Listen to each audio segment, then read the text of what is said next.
Good morning, or evening, or afternoon. It's morning for me. Weekend Wanderer 3 here. Continuing my series of basics. And we did feather sticks and basic ferro rod use. Now we'll try moving on up. We got the flame. We got a flame, so now we want to find something to add the flame to. Simple. I'm keeping it simple. Basics. Get up here and go look for some little twigs that I can just snap off and use for fuel or use for kindling. Go through the whole process of finding it. Okay. You want pencil size stuff. So, got a candidate here.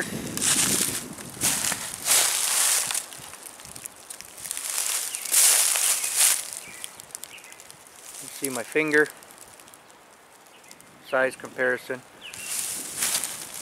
But if you look, it's springtime. And there's buds on there. See? Little buds. For springtime it's easier. For winter the buds wouldn't be there. So I'll continue looking.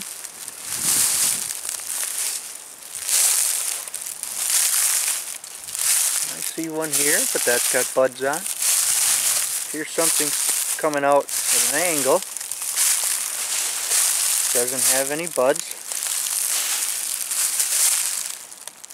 And you can see size comparison. There's my finger again. And you just want to take it. And if it snaps clean like that, it's dry. Gather another one.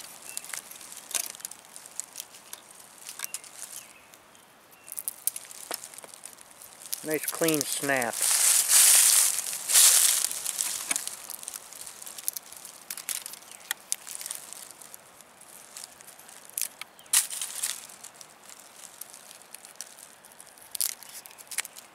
Oh, now that's getting a little damp. It's dead, but it's a little damp. Move on up.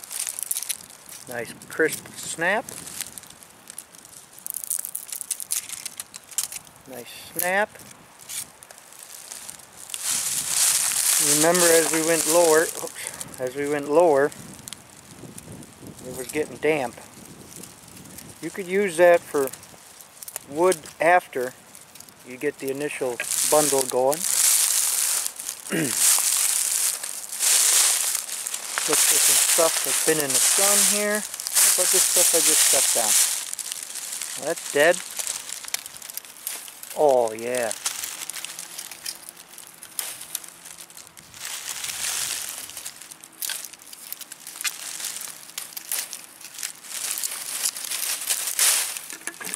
Nice clean snap. So now that's the pencil size. Then you move on up to maybe thumb size. I'm not gonna actually have a fire,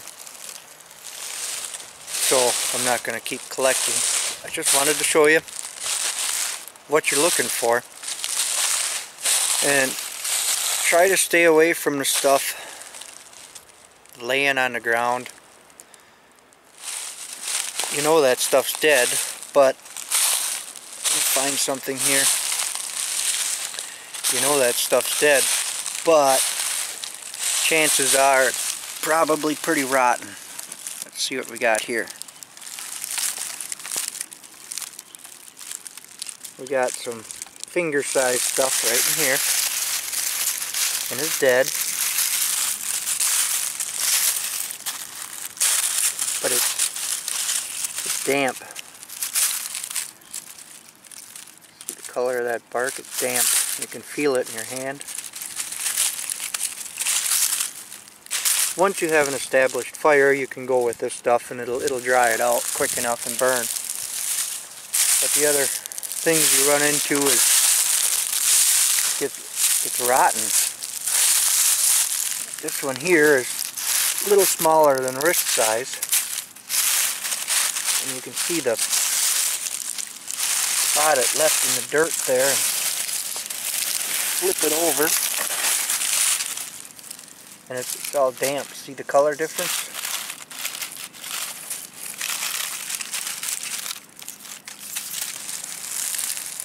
So you're looking for stuff like this right there, where that part in the ground there would be damp, but see how it's coming up and it's leaning against this other one right here?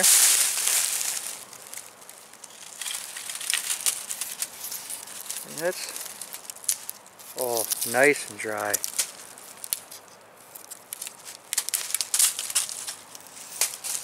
Not too rotten. If they're rotten, they'll still burn, but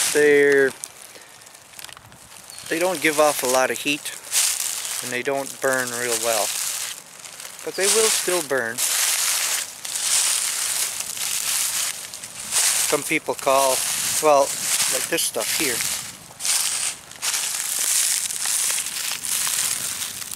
punkwood. It's all, see how it's just all crumbly? It's all, you can actually char this and use it for flint and steel fires, like you would char cloth, but you use char wood, charred punkwood. And we got that covered now, and you just make a big bundle. I'd say to start, make yourself a bundle roughly the size of a basketball or bigger, of your little first twigs we started with, and then another basketball size or larger of your pencil sized, and then another basketball sized or larger of your thumb size, and then go with your fuel wood, which is the bigger stuff, wrist size, arm size. And if you want longer fire with more coals, go with leg size. Waist size, you can do waist size, but then you got to start splitting it, and you're looking at splitting leg size and maybe arm size until the fire gets established. Got a good coal base, and it burns on its own real well, and it'll dry out wood as it's burning. So you don't want to be throwing the big ones. Don't throw anything on bigger than wrist size when you're starting your fire. Once you get a little established fire started, until you start getting a decent coal base and good flames, and then you can put the bigger stuff on. But waist size, you know, leg size, you may want to split them, but then you're talking saws and lots of work to cut that stuff up and then carry it to your camp, because chances are that stuff's not just going to be plentiful laying right around your camp. So, other things to consider. Wintertime, when you need longer fires because it's dark longer, axe comes in handy, and a big bow saw or buck saw, and anything that makes your life easier, I guess. I try to look at it this way: the caloric value of things. How many calories am I going to burn getting that wood, and how long is it going to last, and what's it going to provide me with? So wintertime I tend to get the bigger stuff, but then I bring an axe and a saw, bigger saw, and process the wood. I spend a lot of calories, but it's cold out, so it's nice because you're staying active and you're staying warm. and you get all that processed and set for the night. And another thing to think about is if you got a pile of wood, fuel wood, and you're going to burn, you're going to cook on it, you're going to heat with it, and you're going to use it for light at nighttime, you think you got a really big pile. Grab that much again, because you're going to burn through it. It's funny how you never seem to have as much wood as you want or as you'd need, especially in the winter time. Got a fire going all night, and if you're using a fire for warmth at night while you're sleeping, you could start looking into long log fires and big log cabin fires, upside down fires, self-feeding fires.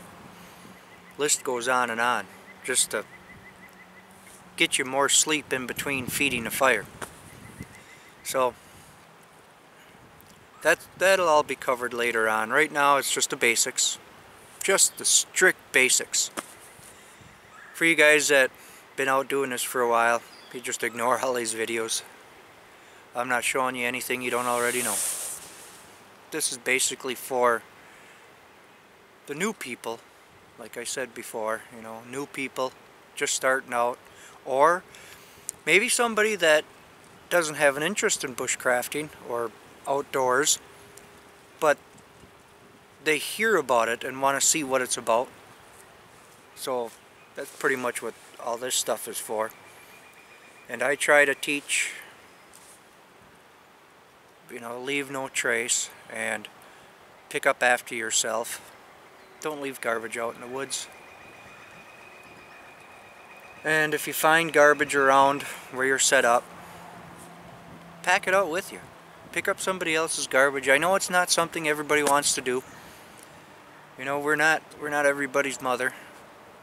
But the problem with the garbage in the woods, even if it's not yours, is for the people that don't understand. They hear all this bushcrafting, go out in the woods, you know, do this, do that, and they see garbage out in the woods and they just automatically assume that, oh, them damn bushcrafters. Sorry for the language. Try to keep this family friendly.